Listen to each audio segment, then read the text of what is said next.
पटना बिहार की राजनीतिक राजधानी। यहाँ की हवा में एक अजीब बेचैनी है। मुख्यमंत्री आवास से लेकर जदयू कार्यालय तक और पटना की सड़कों से लेकर दिल्ली के राजनीतिक गलियारों तक सिर्फ एक सवाल गूंज रहा है, क्या नीतीश कुमार मुख्यमंत्री पद छोड़ने जा रहे हैं? क्योंकि बिहार के मुख्यमंत्री जनता दल यूनाइटेड के सबसे बड़े चेहरे और लगभग 2 दशकों से बिहार की राजनीति के केंद्र में रहे नीतीश कुमार ने राज्यसभा के लिए नामांकन पत्र भर दिया। और जैसे ही यह खबर बाहर आई, जदयू के अंदर ही हलचल मच गई। कार्यकर्ता सड़क पर उतर आए, पार्टी कार्यालय में हंगामा हुआ, तोड़ फोड़ तक की खबरें आ चुकी हैं और नारे लगे, मुख्यमंत्री बिहार का चाहिए, दिल्ली का नहीं। तो सवाल उठ रहा है, क्या यह सिर्फ एक औपचारिक कदम है या बिहार की राजनीति में एक बड़ा सत्ता परिवर्तन होने वाला है? क्या नीतीश कुमार अब दिल्ली की राजनीति में नई पारी खेलने जा रहे हैं? और अगर ऐसा हुआ तो बिहार की सत्ता किसके हाथ में जाएगी? अस्सलाम वालेकुम, नमस्कार, सत श्री अकाल। मैं सैयद नवेद, आजाद एक्सप्रेस न्यूज से आपका दोस्त, आपका साथी। आज हम इस पूरे घटनाक्रम को एक एंगल से समझेंगे। सबसे पहले आपको बताते हैं कि आज हुआ क्या। पटना में सुबह से ही राजनीतिक हलचल तेज थी। मुख्यमंत्री नीतीश कुमार राज्यसभा के लिए नामांकन पत्र दाखिल करने पहुंचे। यह खबरें जैसे ही मीडिया में आई, जदयू के अंदर असंतोष फूट पड़ा। कुछ ही देर में पटना स्थित जदयू कार्यालय के बाहर कार्यकर्ताओं की भीड़ जमा हो गई। नारे लगने लगे, नीतीश कुमार फैसला वापस लो, बिहार छोड़कर दिल्ली मत जाओ। कुछ रिपोर्टर्स के मुताबिक गुस्साए कार्यकर्ताओं ने कार्यालय में तोड़फोड़ भी की, पोस्टर फाड़े गए और कई कार्यकर्ताओं ने खुलकर कहा, अगर नीतीश कुमार दिल्ली चले गए तो बिहार को कौन संभालेगा? यानी जिस पार्टी को नीतीश कुमार ने खुद खड़ा किया, आज उसी पार्टी के अंदर उनके फैसले को लेकर असंतोष दिख रहा है। इस खबर को समझने के लिए पहले हमें नीतीश कुमार की पूरी राजनीतिक यात्रा समझनी होगी, क्योंकि बिहार की राजनीति में उनकी कहानी ही राजनीति की कहानी है। नीतीश कुमार जेपी आंदोलन से निकला नेता। 1970 के दशक में जयप्रकाश नारायण के आंदोलन ने कई बड़े नेताओं को जन्म दिया।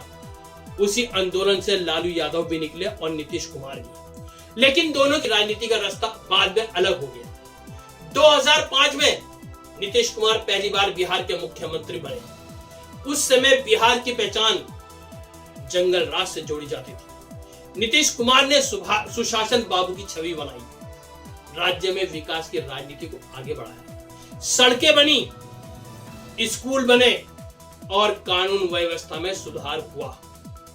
गठबंधन की राजनीति, लेकिन नीतीश कुमार की राजनीति का सबसे बड़ा पहलू गठबंधन बदलना रहा। 2013 बीजेपी से अलग, 2017 फिर बीजेपी के साथ, 2022 महागठबंधन, 2024 फिर एनडीए। यानी नीतीश कुमार भारत के सबसे अनुभवी और सबसे राजनीतिक नेताओं में से एक माने जाते हैं। अब सबसे बड़ा सवाल यही है, नीतीश कुमार राज्यसभा क्यों जा रहे हैं? राजनीतिक विश्लेषक इसके पीछे कई संभावित कारण बता रहे हैं। नंबर 1 वजह स्वास्थ्य है। पिछले कुछ समय से नीतीश कुमार के स्वास्थ्य को लेकर काफी चर्चा हो रही है। जनसभाओं में उनकी ऊर्जा पहले जैसी नहीं दिखती। ऐसे में संभव है कि वह मुख्यमंत्री की व्यस्त जिम्मेदारी से हटकर एक उपेक्षाकृत कम दबाव वाली भूमिका लेना चाहते हो। ऐसी ही भूमिका देती है दिल्ली की राजनीति में राज्यसभा। ऐसी ही भूमिका देती है दिल्ली की राजनीति में राज्यसभा। दूसरी बड़ी संभावना यह है कि नीतीश कुमार अब राष्ट्रीय राजनीति में बड़ी भूमिका निभाना चाहते हैं। अगर वह राज्यसभा जाते हैं तो उनके लिए केंद्र की राजनीति के रास्ते खुल जाते हैं। कुछ लोग यह भी कह रहे हैं कि भविष्य में उन्हें कोई संवैधानिक पद मिल सकता है, जैसे उपराष्ट्रपति या कोई बड़ा राष्ट्रीय पद। सत्ता का ट्रांजिशन होने की तीसरी संभावना यह है कि बिहार में नेतृत्व परिवर्तन की तैयारी हो रही है। बिहार की राजनीति का केंद्र नीतीश कुमार ही रहे हैं। लेकिन हर राजनीतिक दौर एक दिन बदलता है। क्या अब बिहार में नई पीढ़ी को मौका देने की तैयारी है? अब बात करते हैं इसमें बीजेपी की रणनीति क्या है और इस पूरे घटनाक्रम में बीजेपी की भूमिका। 2024 लोकसभा चुनाव के बाद एनडीए ने बिहार में कुछ अच्छा प्रदर्शन किया, लेकिन बीजेपी की राजनीति हमेशा विस्तार की राजनीति रही है। अगर नीतीश कुमार दिल्ली जाते हैं तो बिहार में बीजेपी की भूमिका को और मजबूती हो सकती है। कुछ विश्लेषक इसे सम्मानजनक ट्रांजिशन मॉडल भी कह रहे हैं, जहां वरिष्ठ नेता दिल्ली चले जाते हैं और राज्य में नई राजनीतिक व्यवस्था बनती है। अब सवाल उठता है, जदयू के कार्यकर्ता इतने नाराज क्यों हैं? इसके पीछे भी 3 बड़े वजह हैं। कई कार्यकर्ताओं का कहना है उन्हें इस फैसले की जानकारी पहले नहीं दी गई। जदयू की पहचान नीतीश कुमार से ही जुड़ी है। अगर वे बिहार की राजनीति से हटते हैं तो पार्टी का भविष्य क्या होगा? यह चिंता कार्यकर्ताओं को परेशान कर रही है। अगर नीतीश कुमार हटते हैं तो गठबंधन की राजनीति पूरी तरह बदल सकती है। अगला मुख्यमंत्री कौन? अब सबसे बड़ा सवाल यही है। अगर नीतीश कुमार हटते हैं तो बिहार का अगला मुख्यमंत्री कौन होगा? कुछ नाम चर्चा में है। सम्राट चौधरी बीजेपी के बड़े नेता, लल्लन सिंह जदयू के वरिष्ठ नेता, विजय कुमार चौधरी अनुभवी चेहरा। लेकिन राजनीति में अक्सर सबसे बड़ा नाम आखिरी समय में सामने आता है। अब हम अगर बात करें विपक्ष की, विपक्ष क्या कर रहा है इस पूरे घटनाक्रम पर? विपक्ष भी नजरें बनाए हुए है। आरजेडी और कांग्रेस दोनों ये देख रहे हैं कि जदयू के अंदर क्या स्थिति बनती है। अगर जदयू कमजोर होती है तो इसका फायदा तेजस्वी यादव को मिल सकता है।